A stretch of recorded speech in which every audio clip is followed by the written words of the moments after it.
Apakah yang dimaksud dengan AMDAL? Menurut Undang-Undang Nomor 4 Tahun 1982 tentang Pengelolaan Lingkungan Hidup menyebutkan bahwa setiap rencana yang diperkirakan mempunyai dampak penting terhadap lingkungan dan wajib dilengkapi dengan analisis mengenai dampak lingkungan atau AMDAL yang diatur oleh peraturan pemerintah. Tujuan AMDAL adalah menjamin tetap terpeliharanya kemampuan lingkungan hidup untuk menunjang pembangunan yang berkelanjutan. AMDAL harus dilakukan pada proyek pembangunan yang akan dilaksanakan. Jenis rencana usaha dan atau kegiatan yang wajib memiliki analisis mengenai dampak lingkungan atau AMDAL adalah 1. Bidang multisektor 2. Bidang kehutanan 3. Bidang perindustrian 4. Bidang pekerjaan umum 5. Bidang pertahanan 6. Bidang perhubungan 7. Bidang teknologi satelit 8. Bidang energi dan sumber daya mineral 9. Bidang ketenaga nukliran 10. Bidang perikanan dan kelautan 11. Bidang pengelolaan limbah 12. Bidang perumahan dan yang terakhir bidang pertanian. Manfaat AMDAL dalam menjaga perubahan bentuk lahan yaitu 1. Mencegah agar potensi sumber daya alam yang dikelola tidak rusak 2. Menghindari efek samping dari pengolahan sumber daya terhadap sumber daya alam lainnya 3. Mencegah terjadinya perusakan lingkungan akibat pencemaran 4. Dapat diketahui manfaat yang berdaya guna bagi bangsa, negara, atau masyarakat. Pada video kali ini, kami akan membahas terkait pelanggaran AMDAL yang dilakukan oleh PT Tenaga Listrik Bengkulu sebagai pengelola proyek PLTU Batubara Teluk Sepang Bengkulu. Kelurahan Teluk Sepang Kota Bengkulu merupakan daerah terdekat tempat berdirinya pembangkit listrik tenaga uap berbahan bakar batu bara. Didirikan sejak tahun 2017, PLTU tersebut memiliki kapasitas 2 kali 100 MW. Sejak awal berdirinya, masyarakat Kelurahan Teluk Sepang telah menolak dengan tegas. Mereka menggalang dukungan dalam bentuk tanda tangan warga untuk melakukan penolakan. Sekitar 390 kepala keluarga menyatakan menolak. Warga mendirikan posko langit biru sebagai simbol perlawanan. Limbah pembuangan air dari PLTU yang dibuang ke teluk mengakibatkan penyu-penyu yang hidup di sekitarnya mengalami kematian. Pada awal pembangunan PLTU tersebut, sekitar 28 ekor penyu ditemukan mati.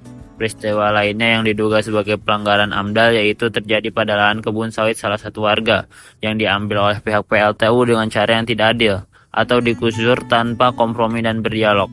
Selain itu, mereka mendirikan tembok pembatas. Akibatnya, lahan kebun tersebut mengalami genangan air. Sejak saat itu, warga yang diperlakukan tidak adil tersebut tidak dapat menjadikan kebunnya sebagai penghasilan untuk menopang hidupnya. Yayasan Kanopi Hijau Indonesia melaporkan PT Tenaga Listrik Bengkulu ke Kementerian Lingkungan Hidup KLHK atas dugaan pelanggaran dokumen AMDAL dan RKL-RPL proyek PLTU Batubara Bengkulu. Dugaan pelanggaran yang ditemukan yaitu: pertama, proses pengangkutan batubara yang melewati jalur darat. Padahal dalam dokumen AMDAL disebutkan pengangkutan lewat jalur laut. Kedua, pengelolaan abu dasar dan abu terbang sisa pembakaran tidak memiliki kolam pengendapan abu. Padahal dalam dokumen AMDAL disebutkan harus membuat kolam pengendapan atau sedimen pond. Ketiga, pengangkutan abu pembakaran batubara yang merupakan bahan berbahaya dan beracun atau B3 dalam dokumen AMDAL disebut harus dalam keadaan tertutup. Sementara fakta lapangan bak truk terbuka. Keempat, perusahaan tidak membangun pagar yang berfungsi mencegah abu keluar dari area penumpukan. Padahal dalam dokumen AMDAL disebut harus dibangun. Akibatnya saat angin bertiup, abu yang ditumpuk di tempat penumpukan sementara itu berpotensi terbang ke segala arah. Kelima, abu batubara atau limbah B3 tersebut ditumpuk di lokasi penumpukan sementara dengan lapis karpet. Padahal dalam dokumen AMDAL disebutkan abu harus disimpan dalam tempat penyimpanan yang kedap air. Dengan kata lain, tidak merembes ke dalam tanah.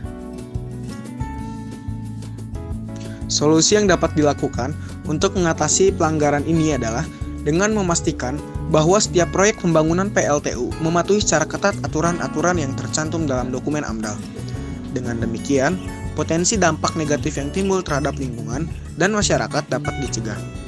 Peran pemerintah, perusahaan, dan masyarakat sangat penting dalam mencegah terjadinya pelanggaran AMDAL. Pemerintah, khususnya Kementerian Lingkungan Hidup dan Kehutanan atau KLHK, bertanggung jawab untuk melakukan pengawasan secara ketat terhadap pelaksanaan proyek yang berpotensi merusak lingkungan, serta menindak tegas pelanggaran yang ditemukan. Perusahaan, dalam hal ini PT Tenaga Listrik Bengkulu, sebagai pengelola proyek PLTU, harus menjalankan seluruh aktivitasnya sesuai dengan ketentuan dalam dokumen AMDAL yang telah disetujui. Apabila terjadi pelanggaran, perusahaan harus segera melakukan perbaikan untuk meminimalisasi dampak negatif terhadap lingkungan dan masyarakat.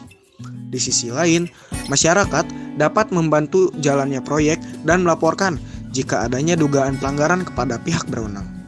Partisipasi masyarakat ini dapat menjadi pengawasan sosial yang kuat untuk memastikan bahwa proyek berjalan sesuai dengan ketentuan yang berlaku.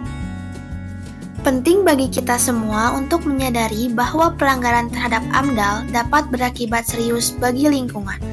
Kasus PT Tenaga Listrik Bengkulu menjadi contoh nyata bagaimana kepatuhan terhadap regulasi lingkungan harus ditegakkan. Pemerintah, perusahaan, dan masyarakat harus bersatu untuk memastikan bahwa pembangunan tidak mengorbankan lingkungan hidup. Dengan meningkatkan kesadaran dan kolaborasi, kita bisa menjaga kelestarian alam dan kehidupan masyarakat demi masa depan yang lebih baik dan berkelanjutan. Mari kita terus awasi dan dukung upaya perlindungan lingkungan hidup demi generasi mendatang.